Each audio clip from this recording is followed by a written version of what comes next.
ඇත්තටම බයෝ පාඩම් කරන්න එපා. ලංකාවේ උසස් පෙළ ජීව විද්‍යාව කරන හැම ළමයෙක්ටම සුබ අලුත් අවුරුද්දක්. අද හරියටම ජනවාරි 1 වෙනිදා මේ වෙද්දි පාන්දර 5යි. හරි වෙලාව. අද ලස්සන තෑග්ගක් මම ඔයාලට දෙන්න යනවා. මේක මීට කලින් මගේ ෆිසිකල් ක්ලාස් වල කියලා තිබ්බට කිසිසේත් මම මේක කිසිම විදියකට පබ්ලික් කරලා නැහැ. ළමයින්ට මම මේ වීඩියෝ එකකින් කියලා නැහැ. මොකද්ද කතාව? බයෝ පාඩම් කරන ලස්සන මෙතඩ් එකක්. මම මේකට කියන්නේ මෙන්න මෙහෙම දෙයක්. බයෝ පාඩම් නොකර පාඩම් කරන්නේ කොහොමද කියලා.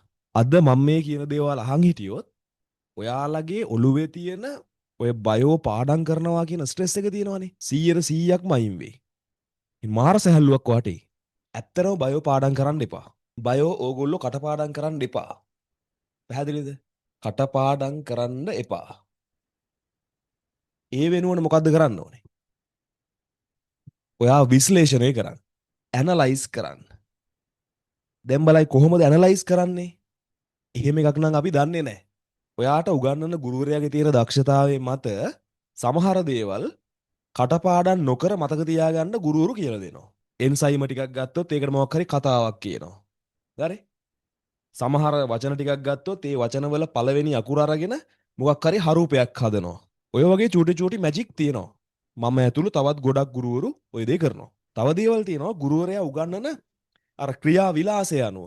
ඒ කියන්නේ එයාගේ ඇස් දෙක, එයාගේ කටහඬ, එයාගේ මූණ හසුරවන විදිය, අතපය හසුරවන විදිය. ඒ අනුවත් ළමයින්ට ඔලුවට යනවා. ඔය කෙසේ වෙතත් ළමයි තනියම මේ මැච් එක ගහ ගන්න වෙනවා ගුරුවරයා දෙයක් කියලා දුන්නහයි. පස්සේ ඒකෙදි මම මේවට කියන්නේ කටපාඩම් කරන්නේ නැතුව ඇනලයිස් කරමු. කොහොමද මේ වැඩේ කරන්නේ? වාර පරීක්ෂණ 3ක් තියෙනවානේ. මගේ තියරිය මෙච්චරයි. හොඳට මතක තියාගන්න. ඔයගොල්ලෝ හැම දිනක්ම ගත්තාම නෝමලි හැම දිනකම බයෝ පාඩම් කරන්න එපා. හරිද? මේක ඔයා කරන්න එපා. ඔයා ඒ හැම දිනකම කෙමිස්ට්‍රි ගණන් හදන්න, ෆිසික්ස් ගණන් හදන්න. ඔයා කෙමිස්ට්‍රි වල A එක හරි B එක හරි මට්ටමට ප්‍රවීණයෙක් වෙන්න. මේ හැම දිනකම මම මේ කියන්නේ හොඳේ. ඒ කියන්නේ ඔයා 365 දවසෙන් අති බහුතරයක් දිනයක හැමදාම වගේ ඔයා කරන්න ඕන දේ තමයි මේ දෙකේ ප්‍රවීණයෙක් වෙන්න. කෙමිස්ට්‍රි ෆිසික්ස් ගණන් හදන්න. අඩේ ඒතර බයෝ වලට පේල් එකක් ගන්නද? නෑ. බයෝ වලට මොකද්ද කරන්න කියන කතාව තමයි මම මේ කියන්න යන්නේ. දැන් ඔයාගේ ඔළුවේ තියෙනවා මට කෙමිස්ට්‍රි පුළුවන්, ෆිසික්ස් පුළුවන්. ඔය මට්ටම හදාගත්තයින් පස්සේ ඔයාට බයෝ කොහොමද ගොඩ දාගන්නේ? හරි සරලයි. ඔයාට මතක තියාගන්න පාසල් වාර පරීක්ෂණ 3ක් තියෙනවා අවුරුද්දකට. ඒ කියන්නේ දවස් කීයකටද කියන්නේ? දවස් 365කට. හරි? හොඳට මතක තියාගන්න මූද හත් ගව්වක් තියන් අර ඇඳුම අදින්න ඕනේ නැහැ. ඔයා මෙහෙම කරන්න. කියනවා පළවෙනි වාර පරීක්ෂණේ තියෙන්නේ හවල් දවසේ කියලා ඉස්කෝලේ ඉන්ෆෝම් කරනවා. හරිද? ඒ ඉන්ෆෝම් කරාම ඔයා හරියටම ඊට දවස් 7කට කලින් මොකක් කරනවද? බයෝ වලට වැඩිපුර බරක් දීලා කටපාඩම් කරන්න තියෙනවා නම් සමහර තැන් තියෙනව නැත්තේ නැහැ. අර ඇනලයිස් කරපු දේවල් වල මතක තියාගන්න ප්‍රෝග්‍රෑම් එක ඔයා මැච් එක ගහන්න ඕනේ මේ වෙලාවේ. කියන්නේ දෙවන වාර පරීක්ෂණයටත් ඔයාට කිව්වම හවල් දවසේ තියෙනවා කියලා දවස් 7කට කලින් ලෑස්ති වෙන්න. මෙතෙන්ටත් දවස් 7කට කලින් ලෑස්ති වෙන්න. හැබැයි මේ දවස් 7ේදී ඔයා මරාගෙන මැරෙනවා. තේරෙනවද? එක්ක මම එක්ක බයෝ. බයෝ ගොඩ දාලා මිස නොනැගිටිමි. තේරෙනවද? එහෙම මොරාල් අප් එකේ ඉන්න ඕනේ. පැහැදිලිද? ඒ කියන්නේ ඔයා මේ දවස් 7 තුල ගොඩාක් කෙමිස්ට්‍රි බලන්න යන්නේ නැහැ. ගොඩාක් ෆිසික්ස් බලන්න යන්නේ නැහැ. තේරෙනවද? එයි ඔයා ඊට කලින් හැම දිනකම මොකක් කරලා තියෙනවද? කෙමිස්ට්‍රි ෆිසික්ස් හැම දිනකම වගේ මේ හැම දිනකම ඔයා මොකක් කරලා තියෙනවද? නිරත වෙලා තියෙනවා. ඒ නිසා ඔයාලට ඕන වෙලාවක කෙමිස්ට්‍රි ගානක් හදන්න, ෆිසික්ස් ගානක් හදන්න පුළුවන් ළමෙක්. ඇයි අපි ඕනම වෙලාවක හැම දවසකම බයෝ පාඩම් කරගෙන අපේ ඇඟේ එල්ලගෙන ඉන්නේ අහවල් දෙයකට? විභාගේ ලම් වෙද්දි පාඩම් කරපුවාම අපිට මදිද? එන තණ්හාවකින් මැරීගෙන මැරෙන්න ඕනද? හැමදාම ලේසි විෂය. ඒ කියන්නේ බයෝ ලේසි ඇත්ත කතාව. මතක තියාගන්න එකක් B එකක් ගන්න අමාරුයි.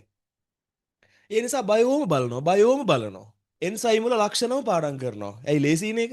ATP ගැනම ඉගෙන ගන්නවා. ඇයි පට්ට ලේසිනේ? දැන් කින්න මැනිමාලියා ගත්තොත් ඇති දෙයක් තියෙනවද?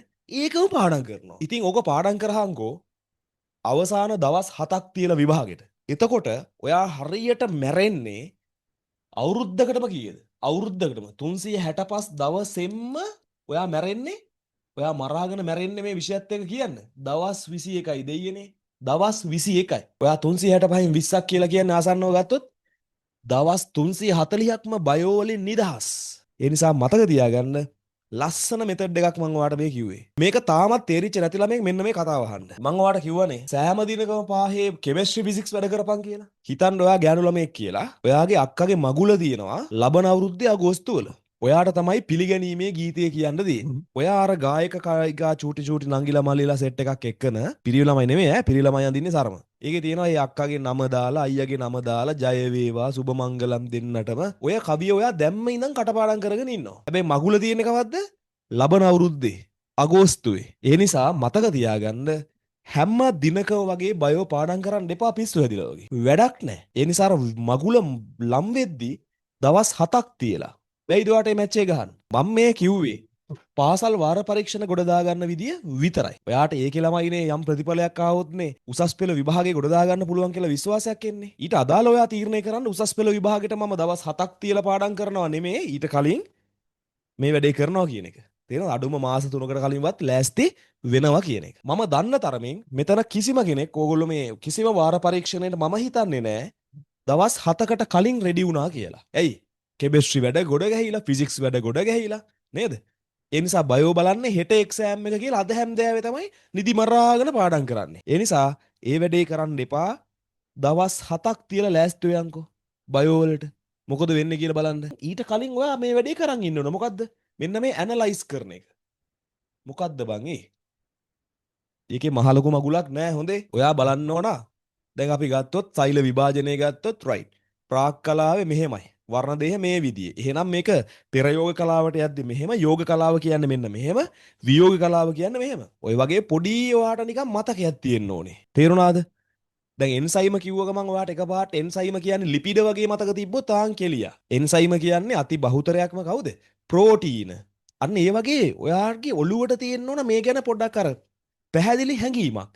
ඒ හැඟීම ගන්න නම් ඔයා මේක අර උගන්නපුවාම පොඩ්ඩක් නිකන් හරි අවබෝධයෙන් චුට්ටක් තර්ක කරලා තේරෙනවද? පොඩි ඇනලයිස් පාර්ට් එකක් දාන්න ඕනේ. එතකොට බයෝ කටපාඩම් කරන්නේ නැතුව පාඩම් කරගන්න ලස්සන විදිය ඔන්න මම කියලා දුන්නා. හරි? අලුත් අවුරුද්දේ මගේ ලස්සන තෑග්ගක්. එහෙනම් ජය වේවා හැමෝටම. බයෝ පාඩම් කරන්න කම්මැලියෝ ඉන්නවා නම් කම්මැලියෝ ටිකක් ලෑස්ති වෙන්න වැඩ කරමු. හරි?